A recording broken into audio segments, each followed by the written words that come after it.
Hello my lovelies, I hope you're all well.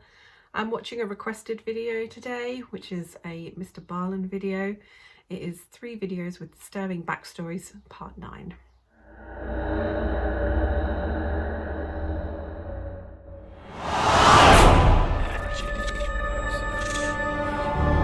Today, I'm going to share 3 progressively more disturbing stories, and at the end of each of them, I will share the video that is famously associated with them. But before we get into today's stories, if you're a fan of the strange, dark, and mysterious delivered in story format, then you've come to the right channel, because that's all we do, and we upload 3 or 4 times every week. So if that's of interest to you, please replace the like button's sleeping pills with caffeine pills right before their 14-hour plane ride from Hawaii to Okinawa, Japan.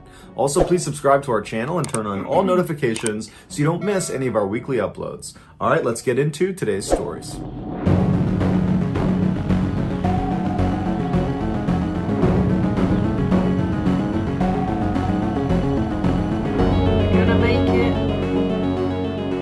In June of 2018, 18-year-old straight-A student Tyler Turner graduated from his high school in Central California. In the fall of that year, he was scheduled to go to the University of California, Merced with a full scholarship. He planned to study biochemical engineering because he was born with cerebral palsy and wanted to help other people with the condition. In August of that year, one of Tyler's friends said they wanted to go skydiving to celebrate their birthday.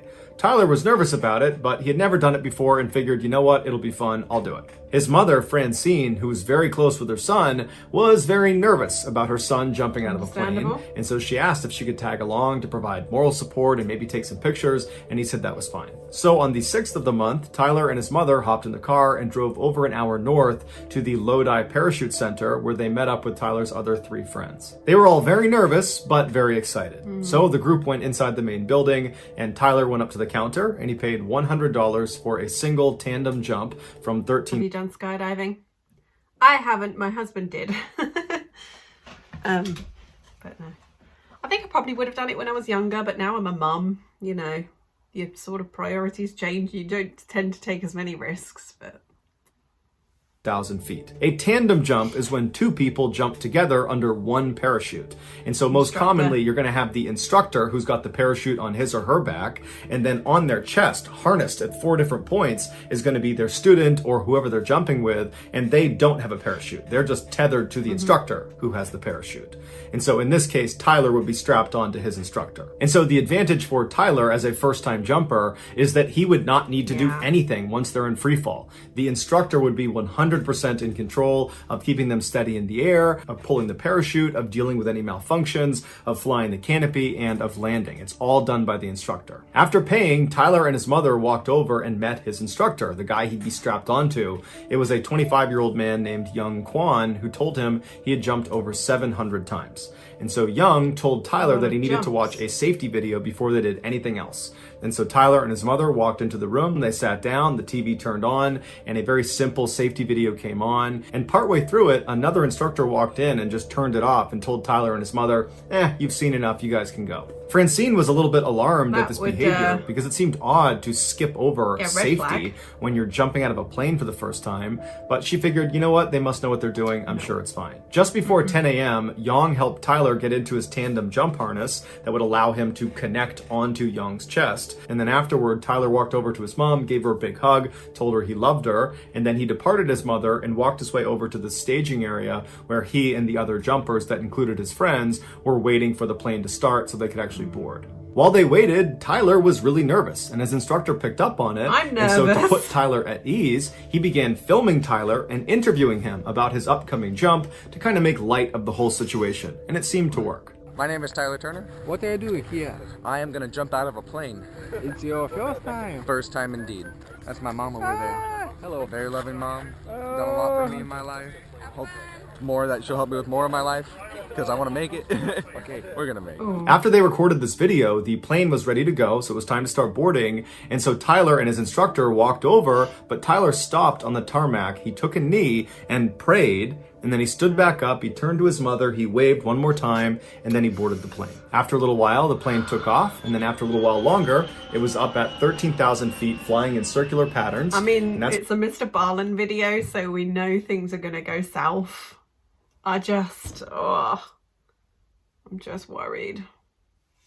Francine started looking for her son, and at some point she started seeing jumpers come out of the plane. And they were so far away, she couldn't possibly make out who was who. And so as the jumpers began pulling their parachutes and all the different colored parachutes are lighting up the sky, she was trying to remember what color her son's parachute was, but she couldn't remember. And so she asked the other people that were watching, that were relatives or friends of the people up there, if they knew what color her son's parachute was, but nobody knew. As they got lower and lower, and you could actually start to make out who the jumpers were, she didn't see her son. And that's because her son's parachute never opened. And unfortunately, his instructor, Yang, was not able to fix the malfunction or fire off the reserve. And so they both crashed into the ground, killing them both instantly. Tyler's family sued the owner of the parachute facility after they discovered Tyler's instructor, Yang, was not even certified to be an instructor, and so would not have received any of the required training on how to handle parachute malfunctions. And the owner knew about it. Investigators also discovered that 20 people had died skydiving at this facility under the same owner, a ridiculously high number of fatalities that most people involved are attributing to the owner's general disregard for safety. And ultimately, a judge agreed with that sentiment and awarded the Turner family $40 million from the owner of this facility. My God. I mean, it can't bring your son back, but that's a lot of money. In 1962, Chileno Sanchez was born into a poor family in the Mexican state of Sinaloa. When he was just 15 years old, one of his sisters was assaulted by a very rich and powerful man in their town, and so he never got punished for it. 2 years later, when Chileno was 17, he saw this man at a party and he walked up to him and shot him in the head, killing him instantly. After the murder, Chileno fled to Tijuana before ultimately crossing the US border into Los Angeles, where he stayed with his aunt. He worked odd jobs like picking vegetables and selling cars before he ultimately went into business with his brother, who was back in Mexico, and he worked with him to smuggle Mexicans into the US. But that operation stopped in 1984 when his brother was murdered in Tijuana. To commemorate his brother, Chileno, who always loved music, wrote a song about him. And he formatted the song in the typical Mexican ballad style called corrido, but his lyrics were graphic and gritty, something nobody else did when they wrote a corrido. Chileno spoke honestly and openly, not only about how his brother was killed, but also the struggles of living around drug trafficking and violence in Mexico. Shortly after writing the song, Chileno wound up in jail in Tijuana, Mexico, and while he was there, he would sing the song he wrote about his brother, and other inmates heard it and loved it. They had never heard a corrido sung like that.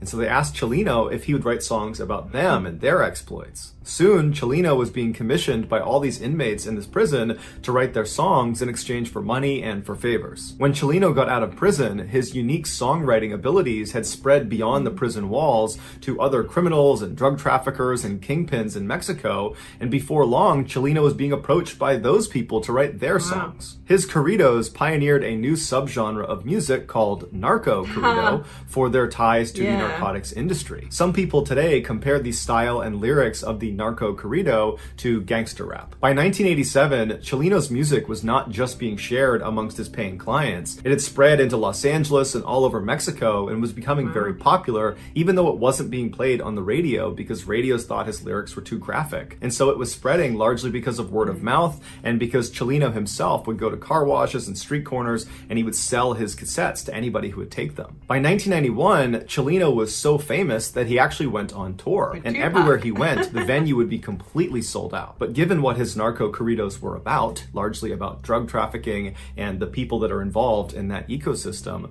the people that would actually come to his performances were often rough and dangerous people, or were at least tied to rough and dangerous people. In 1992, when Chileno was performing in California, while he was on stage, this 33-year-old guy rushed onto stage with him and drew a gun on him, and Chileno, who was always carrying a weapon himself, drew his pistol and fired at this guy first. And then what ensued was this crazy gunfight on stage, practically point blank, between Chileno and this guy. And they both managed to shoot each other. Chileno got shot in the lung, and this guy got shot in the mouth. They would both survive, but 8 audience members also got shot, and one of them actually died. This made international headlines, and by all accounts, should have devastated Chileno's career. But in fact, it had the opposite effect. It made him 10 times more famous because Chileno, he was representing narco corrido music. And so in being the face of that, he kind of represented drug trafficking and criminals and outlaws all over Mexico and in the United States. And so he was kind of representing a very tough group of people. And so for him to have stood his ground on stage and shot first at this guy coming to attack him, it made him look brave. It made him look like a warrior. It validated him as the right person to be the face of Narco Corridos. But Chelino also understood that this probably was not the last time that someone was going to try to hurt him. That in virtue of being the face of narco culture, there's bound to be people that are very violent that don't like him, and they might come after him too. And so he actually told his inner circle that he thought his days were numbered, that at some point someone was going to kill him. 4 months after the shootout, Chelino was back home in Sinaloa, Mexico, performing at a concert that his friends had told him he shouldn't do because he had lots of enemies in his hometown. But Chelino really wanted to do it. He got into the venue, he got on stage, his band was getting ready, thousands of people were coming into the audience, and before the show started, somebody handed him a note. And so Chelino takes the note, he's smiling, he's kind of looking around at the crowd, and then he looks down at the note and he reads it, and right away his expression completely changes. He looks distressed, he rubs his brow, he frowns, he kind of looks up at the crowd like he's looking for someone, and then he just goes blank in the face, and he's looking out like he's looking past the crowd. And it's this long period of time where he's just blank staring into the audience. That's right. And then all of a sudden he just snaps out of it, takes the note, puts it in his pocket, picks up the microphone, and proceeds to give one of his best live performances to date. After the concert was over, Chelino made a special effort to say bye to everybody in his band, and he said bye to some people in the crowd, and then finally, after this kind of long drawn out goodbye, he walked out the back door. Shortly after, he was kidnapped, tied up, and then shot in the back of the head, execution style. It would turn out that note he received on stage was from his killers, who we don't know exactly who they are still to this day, but the note said, after this performance, we're going to kill you. And so that was the reason Chelino was so distressed, because whoever it was, he obviously understood it was a credible threat. But instead of panicking, he just decided he would give an amazing performance and then face his destiny. And so when he went outside, he knew he was going to get murdered, and he did. Here is the moment Chelino was handed that note on stage, informing him he had been marked for death.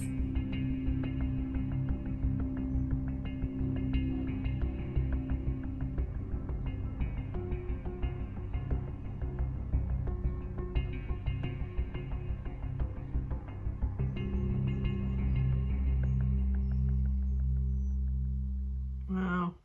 Sleep at night. That would Run be faster. that would Push be harder. something, wouldn't it? Wow.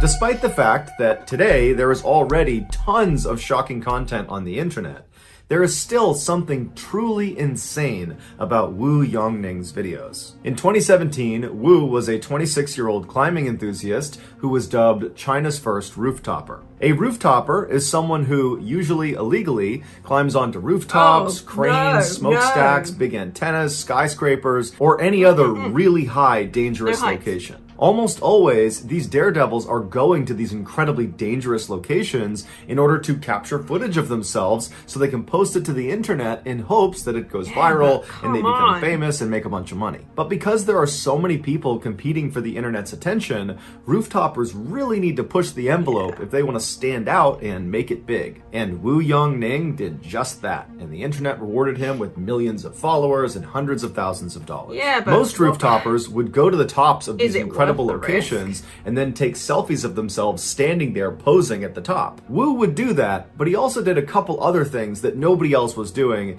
that kind of became his trademarks. The first one was he would dangle over the edge of the building or the crane or the antenna that he was holding on to, and he would do pull-ups, but he would keep doing them until he reached muscle failure and then would barely be able to pull himself back up to safety. Another trademark move is he would go to the top of these huge buildings. That is just, you know, eventually that is going to kill you. You must do. That is dicing with death for views and likes. No. And he would get right on the edge, and he would do a handstand, and then he would pull one arm back. So he's doing a one-arm handstand, and then he would tilt his body as far as he could over the edge until he couldn't do it any farther, and he let himself come back over to safety. And then perhaps the most difficult to watch trademark was when Wu would basically run up to the edge of buildings and stop just short. And he wouldn't just run to the edge, he would use a self-balancing scooter and go as fast as he could right to the edge of the building and stop just short. And over and over again, he'd go right to the edge and stop, where he's literally an inch away from tumbling off the edge. Or he'd line himself up where he knew Makes me exactly how sweat. far he was from the edge, and he would do these really aggressive somersaults forward, and he would stop with his legs dangling off the edge of the building. And of course, all of these trademark moves were done without any safety equipment, and most times Wu did these stunts without anybody there to potentially pull him back up if he gets stuck. About 3/4 of the way through 2017, Wu had posted over 500 videos and live streaming clips to various social media sites, and he was starting to make some real money off of it. On one video sharing site alone, he had made over $80,000 just from donations that had come in. And so it was clear this was becoming a career. But as the money and the fame were coming into Wu, he started to realize that in order for him to stay on top and keep earning at this level, he would need to continuously outperform his last big stunt. And already he was brushing up against death on virtually every video he took. In early November of that year, Wu heard about a competition that was offering $15,000 to its winner. The details of this competition are hazy at best,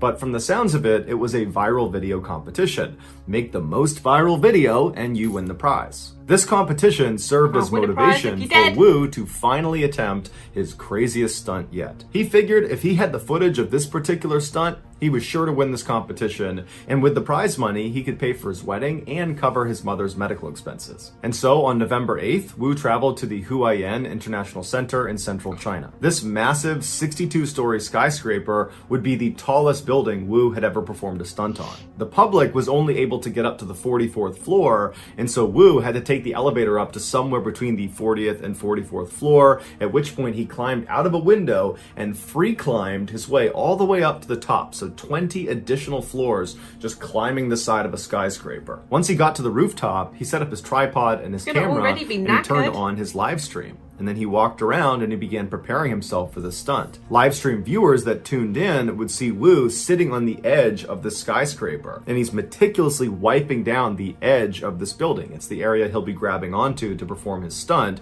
which was going to be his trademark pull-ups. And so after several minutes of Wu cleaning this ledge, he begins to lower himself where his arms are still tucked up over the ledge. So he's not hanging, he's got his arms kind of anchored on the top. He's like testing the edge of this lip. And he kind of feels around and he can tell that it's not a good grip. It's not good enough for him to go down to a full extension. And so he pulls himself back up and he goes back to wiping down the edge. And from the looks of it, it seems like Wu is actually pretty nervous about this stunt. And normally when you watch Wu's videos, he doesn't seem nervous at all, even leading up to his stunt. But this one just seemed different. And so after again wiping down this ledge as much as he possibly could, he gets himself ready, lowers himself onto his arms, he lets his legs drop over the edge of the building, and then he goes to full extension. And from there, he does 2 complete pull-ups, and then after the second pull-up, he begins to try to pull himself back up to safety. But he's fatigued and he can't quite get himself up over the edge. He starts to use his feet to try to use the glass to push himself back up, but he can't get a grip. And for the next 15 seconds, Wu is desperately trying to get himself up and over this ledge. He's trying to muscle himself up, but it's obvious he's completely fatigued. I mean, he did free climb almost 20 stories to get up there, and so it makes sense his arms would be tired. But there's nobody up there to help pull him up. And so after a while, he goes back to full extension because he can't do anything, and he looks down as if he's sizing up if he can survive this fall, which he obviously can't. And then the camera picks up a sort of whimpering sound that appears to come from Wu, and then he loses his grip and he falls to his death. Here is a segment of his final video right before he fell.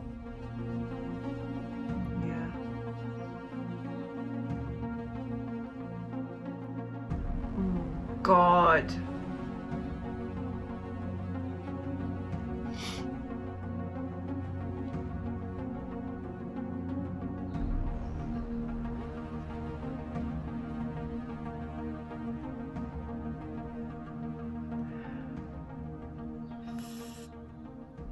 So that's going to do it, guys. If you found the secret in today's video, let us know in the comments what it is.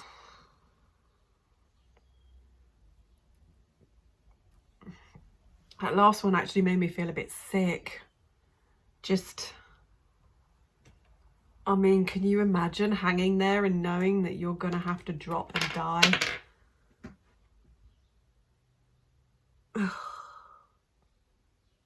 I mean, every single one of those stories, they knew that they were going to die before it happened.